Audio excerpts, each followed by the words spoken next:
3,595 days. That's all that remains until the Hebrew year 6000, the moment when, according to the Talmud, the Midrash, and the Zohar, the Messiah must appear.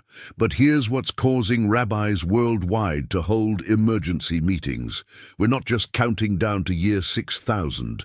We're living in year 5786, and according to Jewish scholars, we've just entered what they call Friday Eve, the final hours before the most significant event in human history. And, for the first time in 2,000 years, everything necessary for this event is now in place, because on July 1st, 2025, something occurred that hadn't happened since 70 AD. On an isolated hilltop in northern Israel, flames consumed a red heifer in an ancient purification ceremony. Texas businessman Byron Stinson, who spent years and $700,000 searching for these biblically perfect animals, watched as 2,000 years of waiting culminated in fire and ash. But this wasn't the official ceremony. This was the dress rehearsal. The Temple Institute has confirmed that preparations for the actual ritual are still underway. And when it happens, when those ashes are ready, the countdown to the third temple begins. The question is no longer if, the question is when. And more importantly, are you ready for what comes next? Let me take you back 5,186 years according to the Hebrew calendar, to the very beginning. Jewish tradition places creation at 3761 BC. Every year since has been meticulously counted, recorded, and interpreted through a prophetic lens that most of the world has ignored. But Jewish rabbis never stopped counting. They never stopped watching. And they never forgot what's written in Psalms 94. For 1,000 years in your sight are like a day that has just gone by. 6 days of creation, 6,000 years of human history, and then the seventh day, the Sabbath rest of the Messianic era. Rabbi Katina declared in the Babylonian Talmud, "The world will exist for 6,000 years, and in the 7th millennium it will be destroyed. Just as the 7th year is the sabbatical year, so too the world has a Sabbath of 1,000 years that will lie fallow." Maimonides, one of Judaism's greatest medieval scholars, wrote that the 6th millennium would see the coming of the Messiah, and the 7th millennium would be the world to come, when the righteous would resurrect and rejoice. Maimonides, Rabbi Abraham Isaac Kook, Lubavitcher, Rebbe Menachem, Mendel Schneerson, all taught variations of this same prophetic timeline. 6,000 years until the Messiah. We are now in year 5786. But here's where it becomes urgent.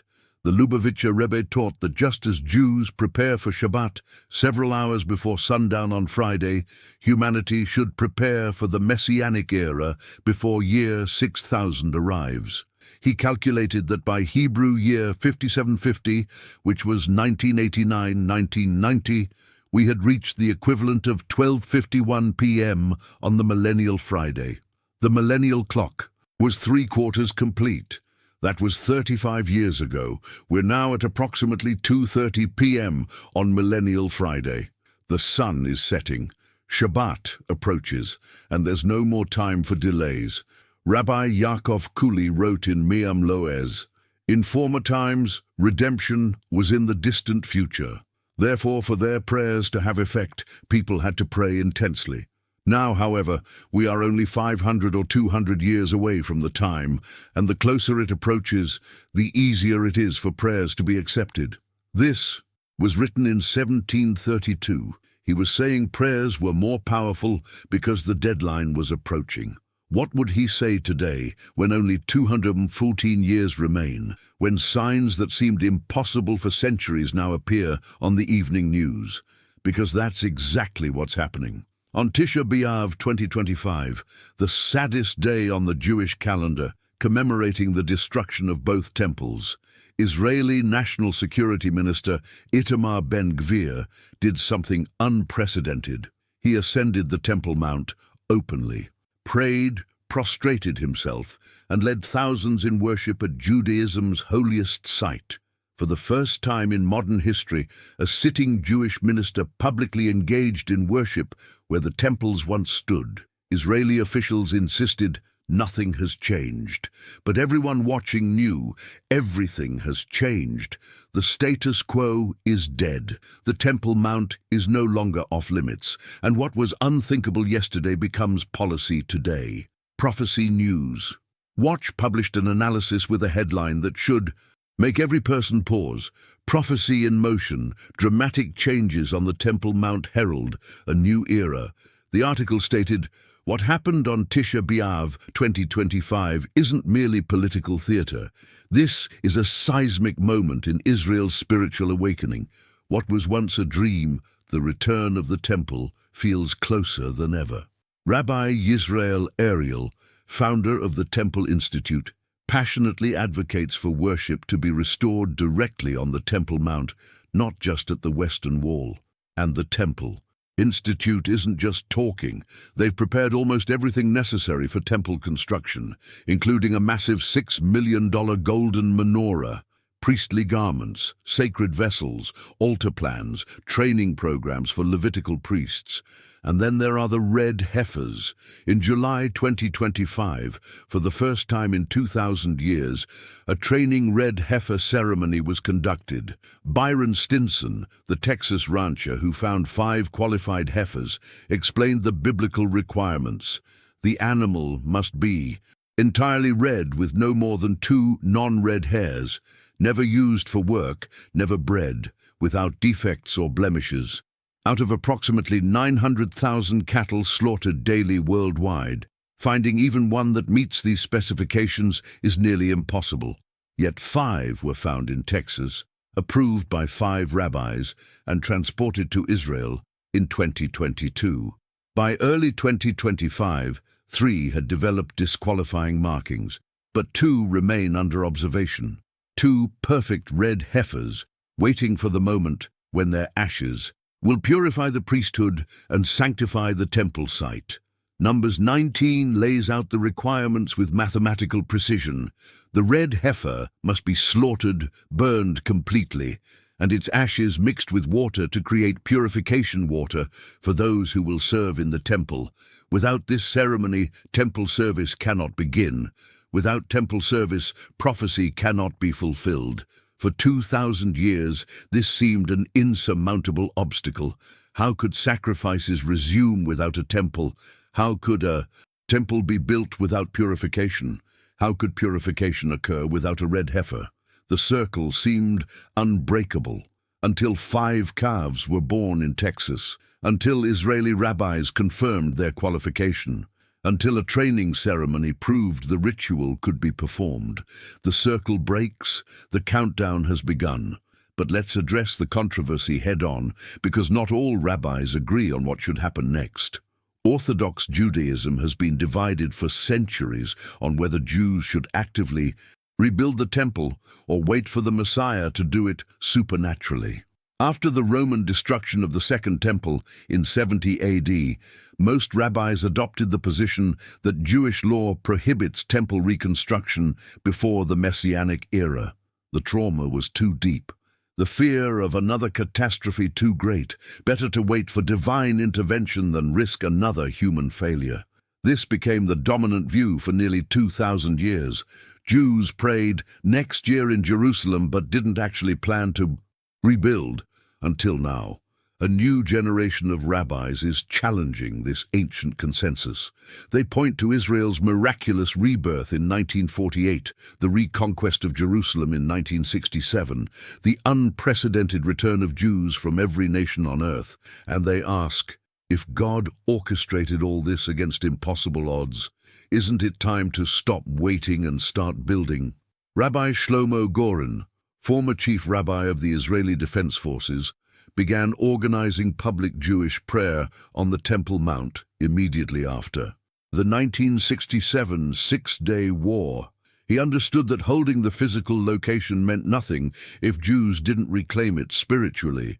His vision, considered radical in 1967, is becoming mainstream in 2025.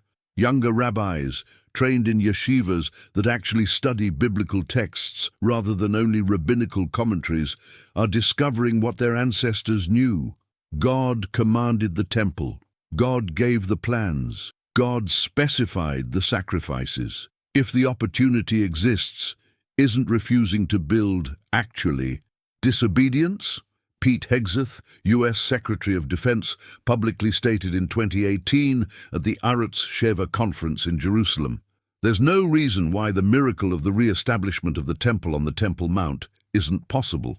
In 2019, he ascended the Temple Mount with Rabbi Chaim Richman from the Temple Institute. This is no longer fringe thinking. This is official American policy shaped by individuals who take biblical prophecy seriously. And when Bishop Alan Didio personally visited the Temple Institute, he was stunned by what he found. Everything prepared, priests identified, training completed, designs finalized. When asked how long construction would take once approved, the answer was precise: 3.5 years. Exactly the timeline mentioned in biblical prophecy for the first half of the tribulation period. Daniel 9:27 prophesied that a ruler will confirm a covenant with many for 7 years. In the middle of that 7-year period, at the 3.5-year mark, he will put an end to sacrifice and offering. For sacrifices to cease, they must first begin. For them to begin, there must be a temple. For a temple to be built, there must be sufficient peace to allow construction. We're watching every piece fall into place. Trump's peace agreement signed in October 2025. The Temple Institute's preparations completed. Red heifers ready for sacrifice. Rabbis debating not if, but when. The prophetic dominoes are aligned. One push, and they all fall. But here's what keeps me awake at night. Hebrew year 5786 isn't just any year. Rabbinical scholars call it the year of stretching to connect, the year when heaven and earth converge, when what was separate begins to join. The Hebrew letters composing 5786 carry prophetic weight. Vav, the letter representing number 6, is depicted as a hook or tent peg, something that connects two things, pulls them together. In Ezekiel 38:4, God declares, "I will put a hook in your jaw and bring you out." Speaking of forcing Gog to invade Israel, the same letter meaning connection also means compulsion. Something is hooked. Something is being pulled into position. Nations, events, prophecies, all converging on Jerusalem, and Jewish prayers reflect this urgency.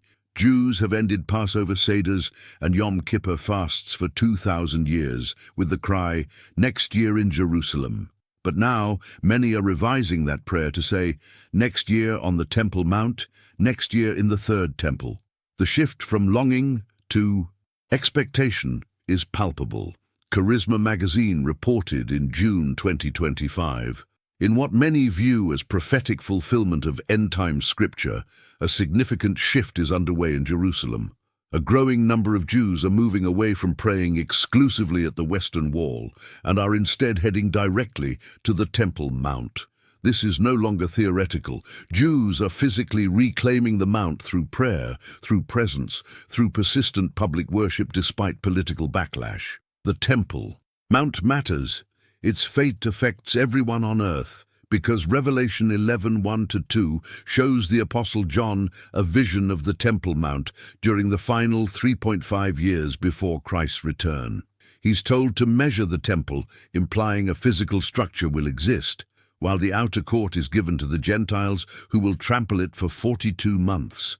This prophecy requires a reconstructed temple, not symbolic, not a spiritual metaphor.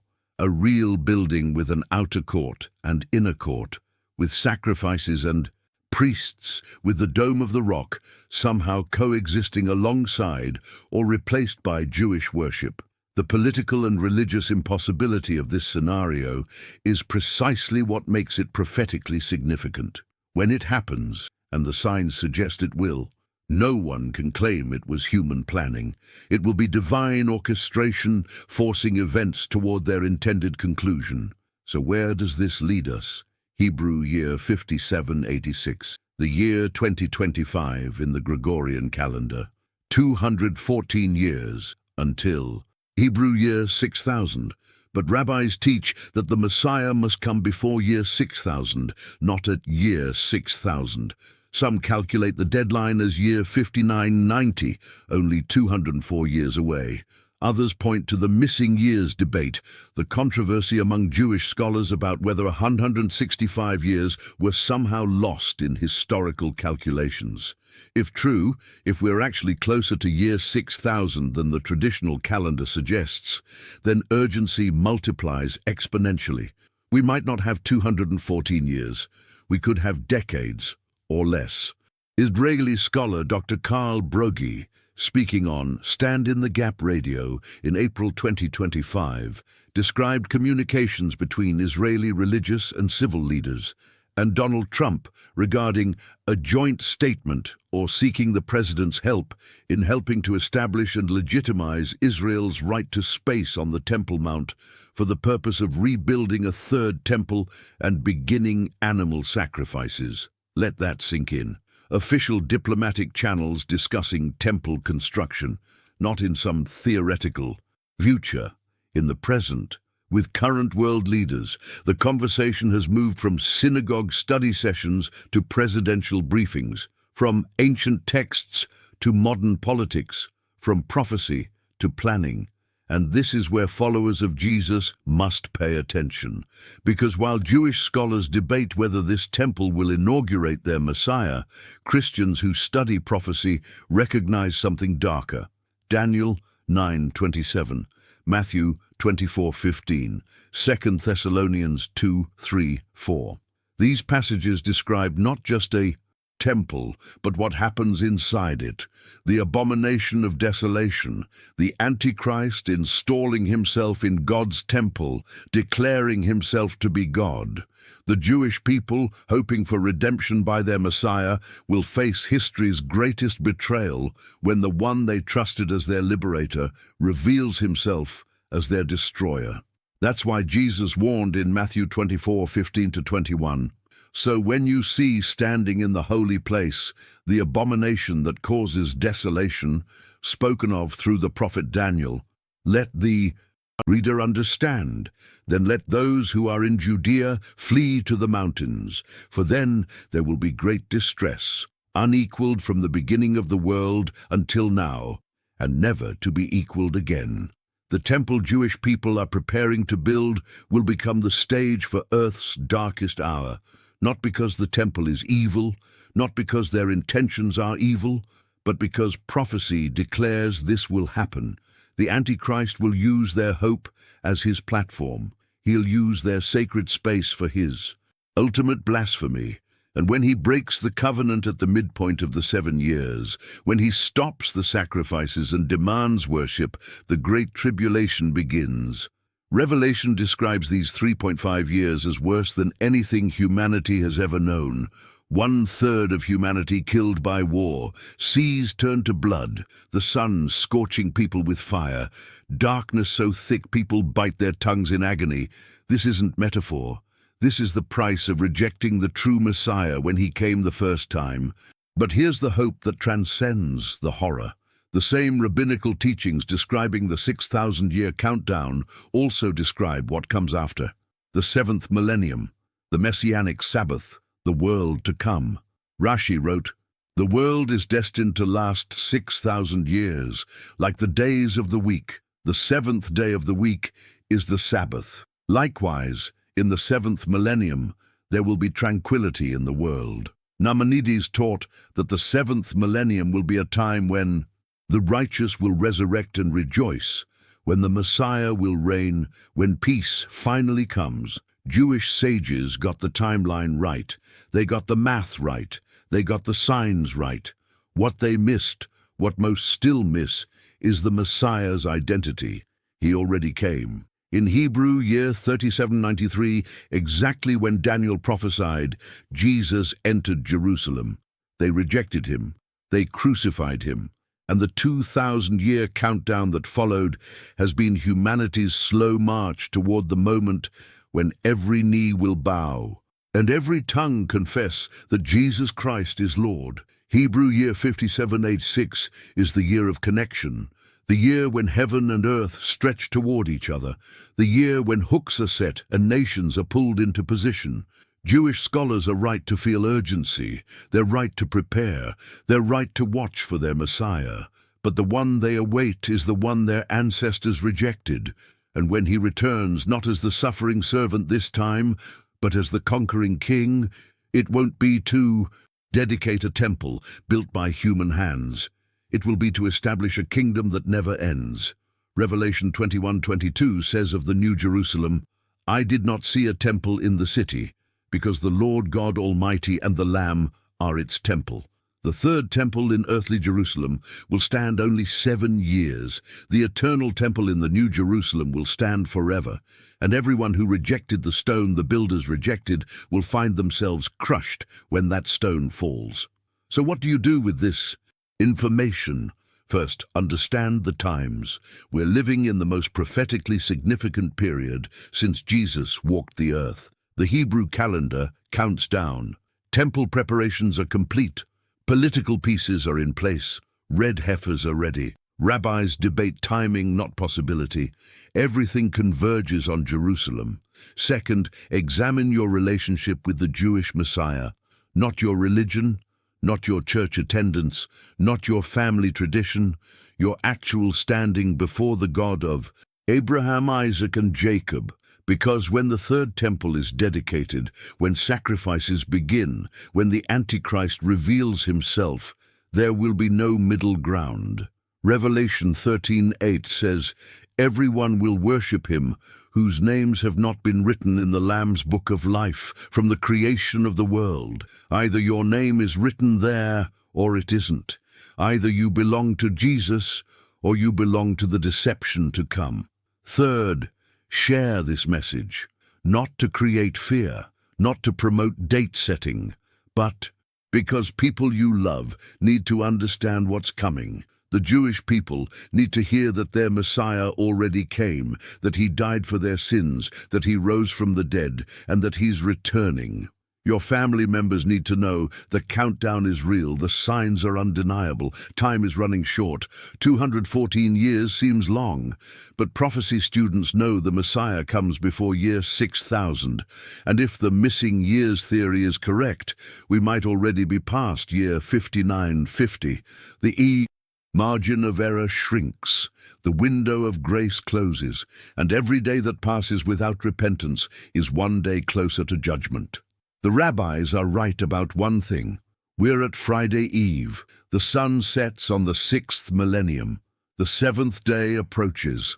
But the Sabbath rest they await isn't what comes first. First comes tribulation. First comes Antichrist. First comes the abomination of desolation in their long-awaited temple. First comes the worst suffering humanity has ever known. And only after those 7 years of hell on earth does the true Sabbath begin, when Jesus returns, defeats his enemies at Armageddon, and establishes his kingdom. That's the hope. That's the promise. That's what lies beyond the countdown. But until then, every person must choose. Will you accept the Jewish Messiah now, while there's still time, or will you wait until it's too late? Until the deception is so strong that 2 Thessalonians 2:11 says, God sends them a powerful delusion so that they will believe the lie. The final stage approaches. The countdown continues. Hebrew year 5786 stretches to connect heaven and earth. Are you ready for what comes next? Choose wisely. The clock is ticking.